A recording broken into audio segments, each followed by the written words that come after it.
Assalamualaikum warahmatullahi wabarakatuh. Waalaikumsalam warahmatullahi wabarakatuh. Kembali lagi dengan Isti Rizkia Putri di Podcast Semanja, di mana Podcast Semanja menampung tentang wawasan semanja maupun edukasi lainnya. Di bulan-bulan ini mendekati Idul Adha, jadi alangkah lebih baiknya kita tahu tentang apa itu Idul Adha dan tentang penyembelihan hewan kurban. Sebelum itu kita perkenalan dulu dengan narasumber. Oke, yang pertama ada Bapak Ujang, silakan Pak, perkenalkan diri. Ya, nama Ujang, kebetulan kesatuan saya di Kodim Brebes di bagian penerangan Kodim. Hari ini saya senang sekali berada di SMA Negeri 1 Jatibarang, yang mana bisa bersiar dan beredukasi tentunya dengan apa yang kami bawa ini, ya. Saya bawa sapi tapi nggak hidup. Nanti coba, itu saja. Cukup Pak? Cukup. Barangkali ada lagi yang mau di Nanti setelah ini. Silakan Bapak satunya, Bapak Casan. Iya. Oke, Assalamualaikum warahmatullahi wabarakatuh. Waalaikumsalam. Saya Hasan Mutofar, sehari-hari dinas di Dinas Peternakan dan Kesehatan Hewan Kabupaten Brebes, yang setiap harinya di rumah potong hewan. Kebetulan juga saya mengampu sebagai Ketua Dewan Pimpinan Daerah Juru Sembelih Halal Kabupaten Brebes, asli Jatibarang. Setiap hari bertugas di rumah potong hewan Jatibarang. Itu saja. Ada lagi Pak? Sudah cukup. Oke. Terima kasih Bapak-bapak sudah memperkenalkan diri terlebih dulu. Alhamdulillah semanja kedatangan Bapak-bapak hebat yang tahu tentang Idul Adha, tentang penyembelihan kurban, hewan kurban. Jadi banyak hal baik yang nanti kita dapat dari Bapak-bapak tentang wawasan penyembelihan hewan kurban. Yang pertama Pak, saya ingin tanya ke Pak Ujang. Sebentar ya Pak Casannya. Silakan. Bukan ada maksud saya tidak ada maksud untuk tidak menghiraukan Pak Casan, tidak menganggap. Saya bertanya dulu ke Pak Ujang. Karena saya juga terus terang tidak paham betul, bahkan kurang paham Pak tentang penyembelihan hewan kurban. Pertanyaan pertama itu tentang organisasi Juleha. Itu apa sih Pak? Ya. Iya. Saya penasaran Pak. Juleha. Iya. Saya kira yang tanyain namanya Bu Juleha. Iya, organisasinya ya Pak. Ini saya bawa tas ya. Iya. Ini Ada logonya Juleha, Pak. ya, juru sembelih halal. Halal. Nah, di sini niat dari awal kita adalah lil ta'ala, kemudian mencari keridhaan ya, kemudian tentunya mencari pahala. Bagaimana mencari pahala ini? Kita bersiar. Caranya itu tadi, kalau sendirian itu tidak mungkin. Di bulan Juni itu tanggal 12-13 Juni itu kami melaksanakan BIMTEK di Purwokerto. Kemudian kami pulang, kami cari Juleha yang ada di Brebes, karena ini sudah jelas legalitasnya, mungkin dari SK Kemenkumham, kemudian NPWP, ADART, kemudian akta notaris, dan kesemuanya itu lengkap. Administrasinya ya Pak. Administrasi lengkap. Jadi tidak usah khawatir bahwasanya Juleha itu ilegal. Ini legalitasnya jelas. Kemudian muncullah di bulan Agustus kami ketemu dengan Pak Casan di RPH, dengan Pak Kadin tentunya di Dinas Peternakan, kemudian ketemu dengan MUI, kemudian Kemenag, semua instansi yang berhubungan dengan juru sembelih halal tentunya kami bersilaturahim. Bahkan sampai ke mana? Bumiayu Serampok. Iya. Ketemu dengan Ketua MUI. Iya. Kemudian kami undang pimpinan wilayah Jawa Tengah, Kang Ergun di Kabupaten Brebes. Kemudian tepat di tanggal 9 September 2022 kami dilantik ya. Kami dilantik di Pendopo Kabupaten Brebes sejumlah yang menyaksikan itu dari peserta 90 orang dari berbagai macam kecamatan yang ikut. Berarti perwakilan ya Pak ya? Perwakilan, dan itu memang sukarela Yang yang mau, terketuk, ah. yang terketuk hatinya di bidang penyembelihan tentunya.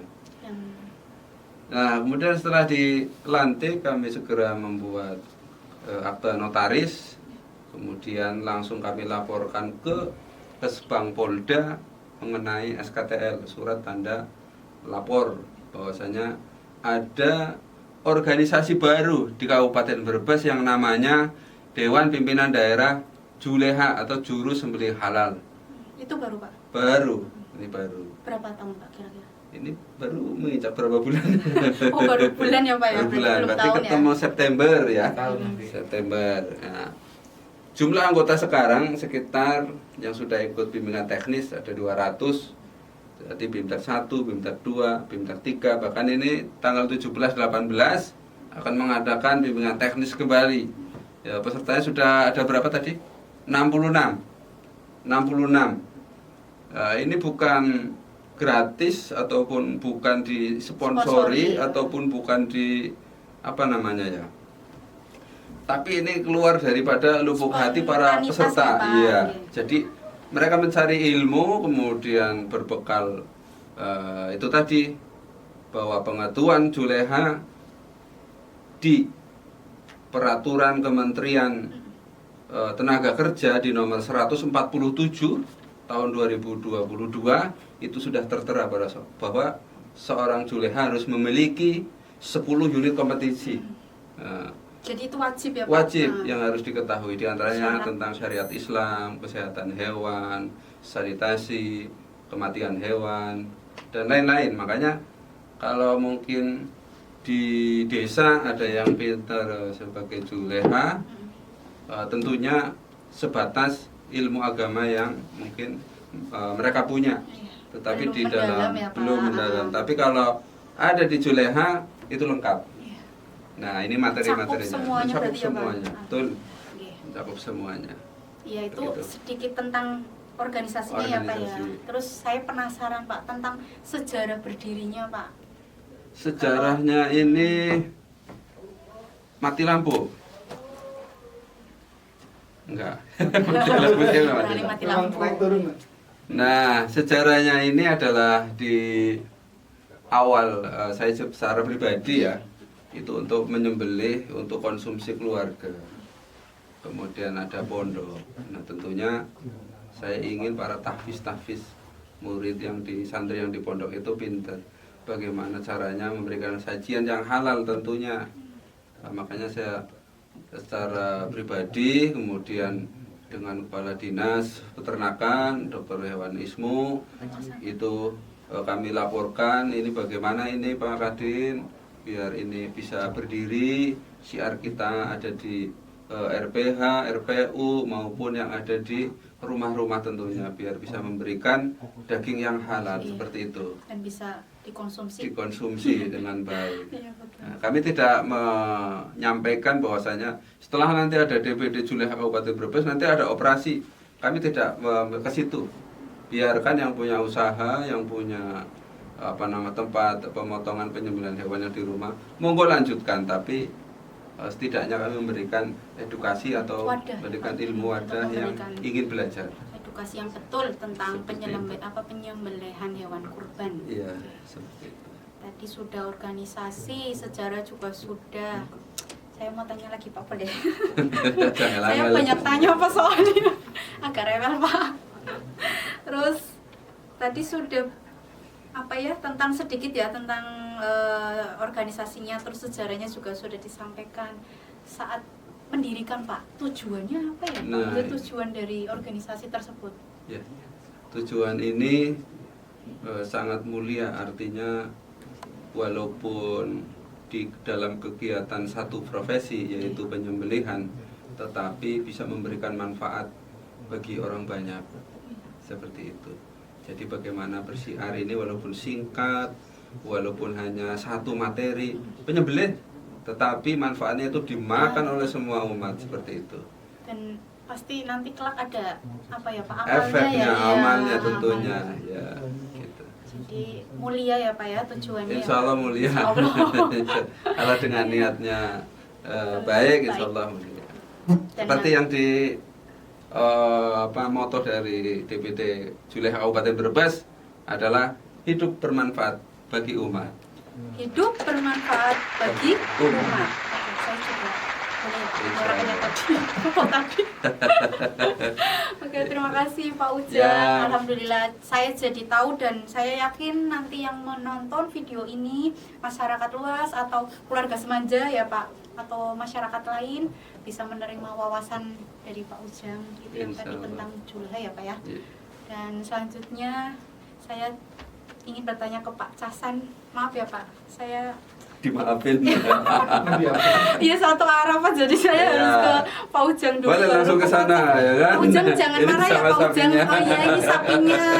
Ya Allah. Iya. Kalau saya nggak pegang Itu pemotongnya. sapi, iya sapi aslinya Manggilnya sapi Mbak apa ini. Bu? Itu pemotongnya. Iya, ini sama-sama dengan saya atau bapak-bapak. Oke Pak, tadi saya sudah bertanya tentang organisasi Juleha dengan Pak Ujang. Selanjutnya saya ingin tahu tentang penyembelihannya Pak, penyembelihan hewan kurban, karena Pak Casan kan master, kasarnya seperti itu ya Pak. Master di bidang itu. Jadi ada sedikit pertanyaan yang ingin saya ajukan. Maaf ya Pak ya. Kalau nanti tidak berkenan sampaikan ya Pak ya. Iya. Barangkali pertanyaan dari saya tidak patut untuk ditanyakan. Oke Pak, pertanyaan pertama itu bagaimana sih Pak teknis penyembelihan hewan kurban yang betul? Ya. Untuk masalah teknis, teknik pemotongan itu yang kami laksanakan di RPH itu ada dua. Kadang kami menggunakan teknis pemotongan yang menggunakan teknis dorong. Teknik dorong itu adalah memotong dengan cara mendorong alat yang kita potong, dorong ke depan. Nah, itu ada teknik mendorong. Lah, kalau ada satu lagi itu teknis tarik. Itu teknis tarik juga hampir sama, cuman beda arah yang kita gunakan dalam saat memotong, yaitu ditarik dari bawah ke atas. Itu sama. Hasilnya itu nanti akan menghasilkan pemotongan yang sempurna bila mana alat yang kita gunakan juga sesuai dengan syariat dan harus istilahnya alat yang kita gunakan itu benar-benar tajam. Di samping juga kita harus mempunyai teknis cara pemotongan yang betul dan memang disyariatkan oleh agama Islam. Seperti apa? Mungkin kami gambarkan bahwa kalau kita motong seharusnya kita memang harus istilah adab kita seorang julu sembelih halal itu harus menggunakan APD. APD itu pakaian untuk pelindung diri. Di SOP-nya ya. SOP-nya juga seperti itu. Jadi sebelum memotong kita memakai APD di antara sepatu bot, ada apron, celemek kita pakai. Kita juga harus pakai sarung tangan.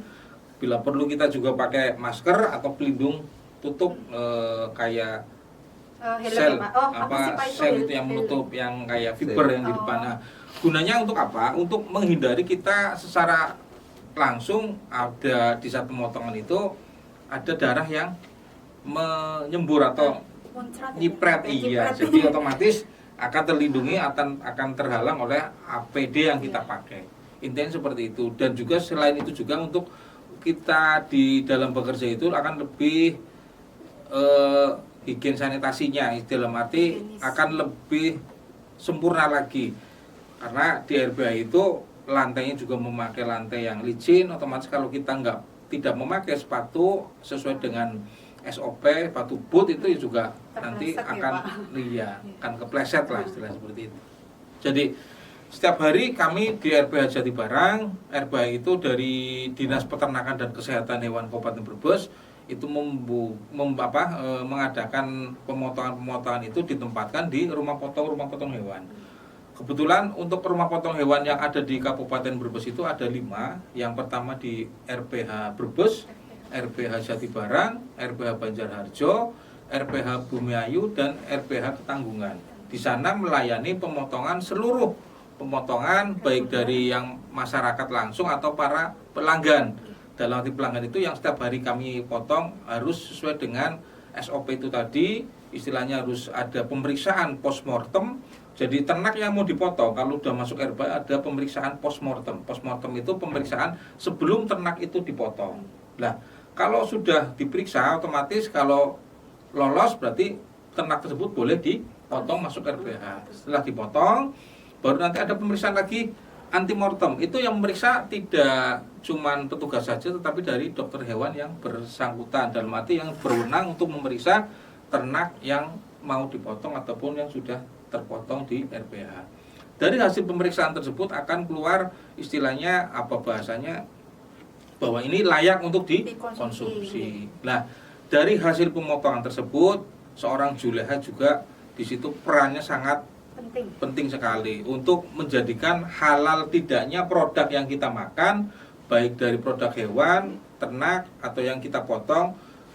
Intinya yang utama adalah dari juru sembelihnya dulu, seperti itu.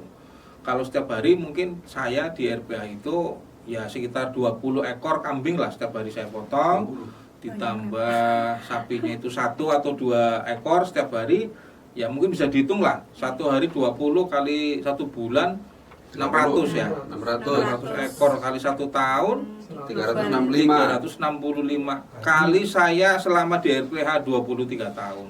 Bisa rasa angel dihitung lah katanya. Mungkin ada hasilnya, cuman tidak usah disampaikan bahwa mungkin sudah ribuan ternak yang saya potong, dan itu memang butuh waktu dan memang harus punya skill untuk menghasilkan tadi pemotongan yang syar'i yang sesuai dengan kaidah Islam. Mungkin seperti itu, Mbak. Alhamdulillah Ukti. Pak ya. Berarti Isti Pak. Mbak Isti. Gak apa-apa Pak. Ya kan belum kenal terlalu lama jadi iya. Itu ada penyembelihan waktunya berapa menit? Iya Pak, Iya, itu. maksudnya itu kan durasinya, itu kan baru iya. teknisnya ya Pak. Iya, Durasinya Pak. Kalau durasi memang sebaik-baiknya penyembelihan itu adalah secepat mungkin di saat kita menyembelih. Dalam arti secepat mungkin apa? Tidak harus terburu-buru juga. Yang penting kalau sudah posisinya kita siap di saat pemotongan dengan cara menggunakan pisau yang tajam. Di samping pisau yang tajam, alatnya ada namanya golok sembelih, golsem ya bahasanya, golsem itu golok sembelih harus benar yang tajam untuk menghasilkan nantinya pemotongan yang sempurna. Lah, untuk jarak waktu yang dibutuhkan dalam memotong, mungkin kalau saya karena sudah terbiasa di situ ya mungkin 2 atau 3 detik selesai terpotong. Set gitu aja. Pisaunya kayak apa ini?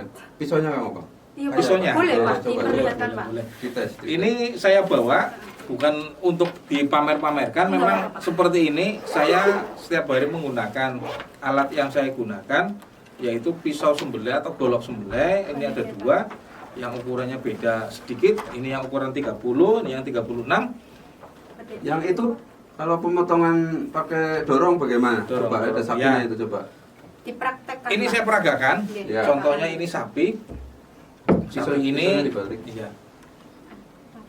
Pisaunya ini, sapinya dulu setelah dipotong, setelah dijatuhkan, diikat, jadi posisinya seperti ini ya. Ya. Ke kanan ya Pak. Nah, seperti ini. Mungkin bisa dilihat di depan bahwa ini umpamakan menghadap ke kiblat. Ya, sana menghadap kiblat. Lah, setelah sapi seperti ini sudah posisinya disiap, berarti ini tali depan, tali belakang sudah diikat, tidak ada gerakan. Lah, seorang juru sembelih sudah menggunakan alat yang dipakai ini adalah namanya golok sembelih. Golok sembelih ini akan digunakan untuk memotong ternak tersebut dengan cara itu tadi ada 2, teknik dorong dan teknik tarik. Kalau teknik dorong berarti dari arah sini kita dorong ke depan. Kalau dorong ya Pak ya. Iya.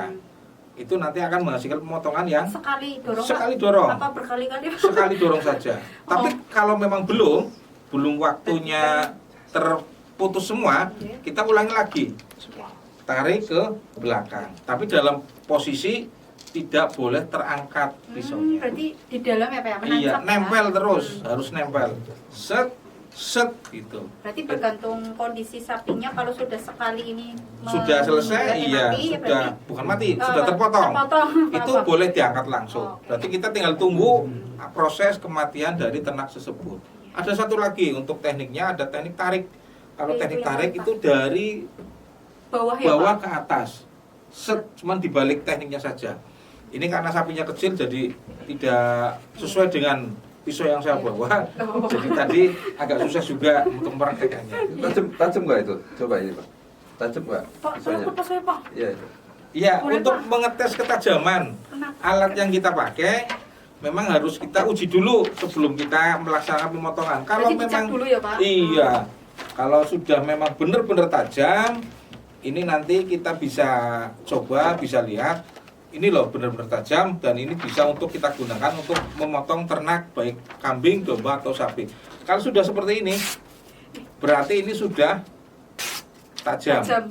Berarti bisa atau mampu untuk digunakan untuk memotong kerbau, sapi ataupun kambing.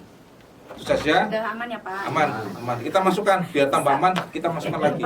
Jangan tanya harga, Pak. Nanti Jangan tanya harga ya. Nanti nggak boleh beli. Jangan ya. Tapi kalau untuk kebutuhan pekerja ya nggak apa-apa sih, Pak.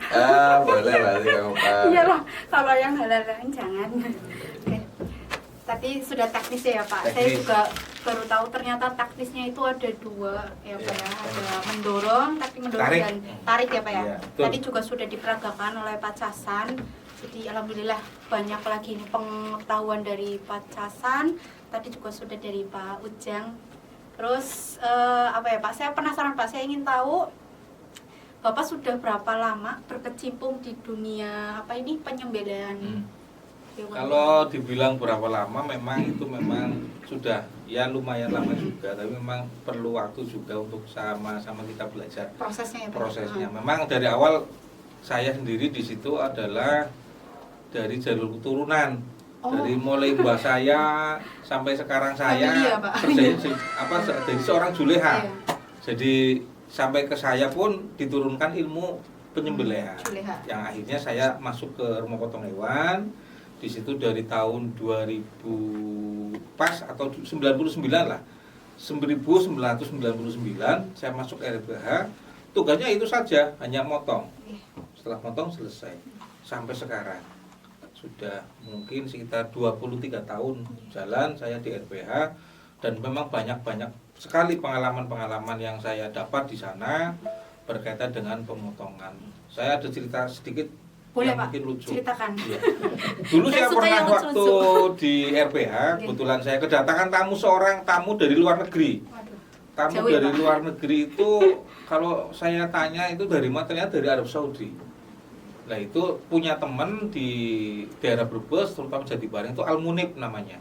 Dia itu punya usaha catering, masakan ataupun penyedia makan minuman yang untuk para jamaah haji yang ada di Saudi. Lah dia pulang ke Indonesia membawa orang Saudi, asli orang Saudi, 2 orang. Ini namanya orang Saudi pakainya jubah ya. Nah, beliau itu karena sudah terbiasa makan daging di sana, walaupun ke Indonesia mesti nyarinya daging, dan yang dicari daging kambing. Dia ke pasar beli kambing 2 ekor dan dibawa ke RPH Jatibarang. Kebetulan saya yang menangani.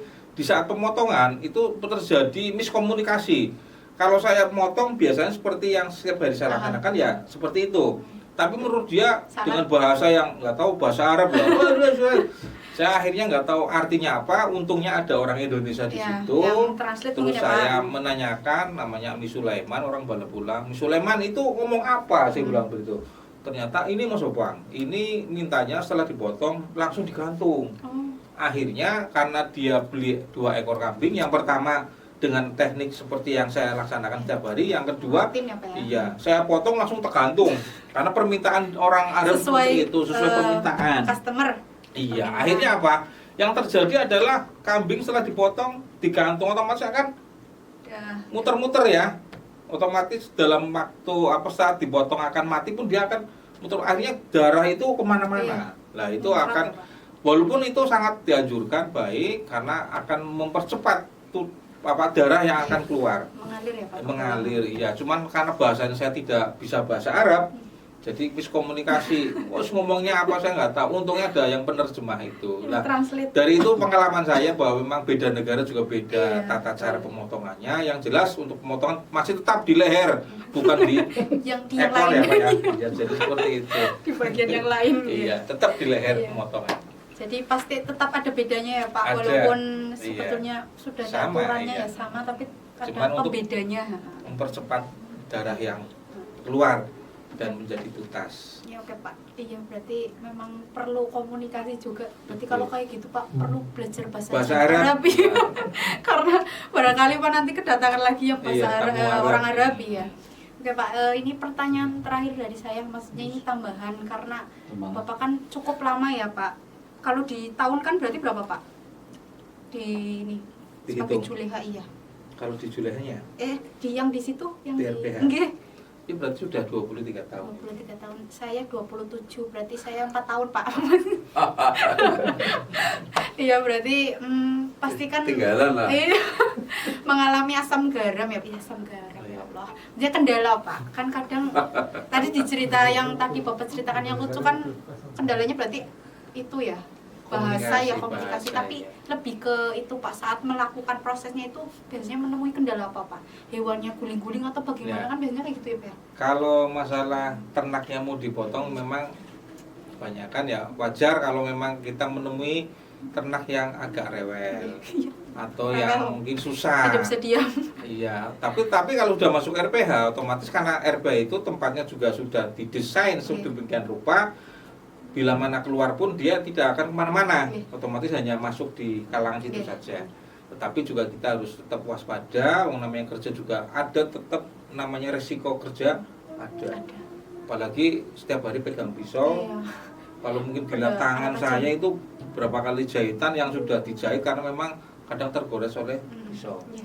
Jadi memang segala sesuatunya kalau Pasti ya, Pak. dilihat untuk pekerjaan semua mengandung resiko. Pasti ada, ya. Tetapi kita bisa meminimasi resiko tersebut untuk tidak terlalu fatal Betul. seperti itu. Dan tidak terlalu sering lah ya Pak, insya Iya, Allah. jangan kalau Soalnya bisa bahaya jangan. sih. Iya. Berkutat dengan alat tajam. Nggih. Matur suwun Bapak Ujang, Bapak Casan sudah memberikan wawasan tentang juleha, terus tentang tadi penyembelihan. Teknik pemotongan. Iya, bagaimana tekniknya yang betul, ada berapa. Terus bagaimana Pak, harapannya apa Pak? Maksudnya terkait ini. Itu Boleh dulu. Pak Casan dulu Oh, atau usah Pak saya Ujang? cukup aja. Pak Ujang nggih. Ya kalau saya pribadi untuk kaum milenial ya, Nggih, khusus terutama milenial khusus laki-laki menonton video itu ini. setidaknya lagi tapi wajib Wajib. mengetahui yang Permen Trans ini yang 147 tahun 2022 ini 10 unit kompetensi minimal mengetahui. Karena apa, biasa orang Brebes kan senangnya bergadang ya, bengi-bengi ya kan. Begitu meli pengennya wis tuku ayam bae, begitu tetap pengennya bakar-bakaran. Pasti melakukan gorok. Iya. Bener ini ya? Bener ya. Pasti ya. Pak. Secara tidak langsung pasti akan menemukan hal itu. Makanya bekali dengan ilmu juleha. Juru sembelih halal. Sembelih halal. Cukup dari Pak Ujang, dari Pak Casan, barangkali ada harapan lain. Ya, mungkin harapan saya itu mungkin hampir sama dengan yang Pak Ujang sampaikan. Untuk para juru sembelih halal, kita tidak cuma hanya dimodali oleh doa saja, tapi kita harus punya teknik dan skill untuk menjadi juru sembelih halal yang handal. Mungkin seperti itu. Nggih. Apa salamnya ini? Salam juleha. Nah, Apa ada Pak salam Salim? julehanya. Tapi Pak, sebentar Pak. Bismillahirrahmanirrahim. Allahu Akbar. Halal. Halal. Nanti Pak diulangi Pak. Iya, Saya boleh, kan boleh. belum iya. Terus itu Pak barangkali ada yang mau mendaftar. Oh, mendaftar. Iya kan barangkali ya Pak. Iya. Iya. Mendaftar terbuka ya. Oh, terbuka. Untuk umum. Bebas. Usia bebas Pak. Bebas usia. Kemarin yang usia paling tua ada 80 berapa? 80 tahun. Sepuh ya, Boleh. Pak? Iya. Boleh. Boleh Pak salamnya? Boleh Bentar Pak, salamnya. saya tutup dulu ya Pak ya, barangkali ya pemirsa menunggu. Yang terakhir ini ada beberapa saran masukan dari DPD Juleha Kabupaten Brebes. Tentunya yang sudah ikut bimbingan teknis, tingkatan berikutnya itu adalah Serkom ya, sertifikat kompetensi. Sertifikat kompetensi. Kemudian ada lagi bacer. Bacer itu yang belah daging. Kalau kita lihat di Chef Renata, Chef Juna, kemudian chef yang lain itu sudah melewati Ujian itu. ujian ini, Bacer. pelatihan juleha, bacer dan lain-lain. Bahkan pisaunya itu Lulus. nggak sembarangan yang dipakai oleh siapa Mereka. itu ya? Itu yang dari Jepang harganya 50 juta Mahal ya. satu Mantap. pisaunya. Bisa untuk kurban lah ya, sapi loro ya. Sapi loro. Oke Pak. Oke, saya tutup dulu ya Pak ya. Iya. Tapi setelah itu nanti salam Pak. Saya diajak salam tadi oh, Pak. Boleh. Salam Juleha. Oke, terima kasih pemirsa yang sudah menonton kami. Kita tunggu subscribe dan like dari kalian. Dan subscribe, iya Pak, subscribe. Terima kasih untuk bapak-bapak juga sudah hadir. Pak jangan kapok ya Pak ya, nanti main lagi kalau kita Udah. Ya, Saya mau main lagi tapi nggak bawa ini sapi, tapi sapi yang asli. Oh jangan Pak, nanti ini penuh dengan Apa sampai dalam kemasan? Royco. Oke, ayo Pak, salam Pak. Ya, salam Juleha. Bismillahi. Allahu Akbar. Halal. Oke, terima kasih. Wassalamualaikum warahmatullahi wabarakatuh. Waalaikumsalam.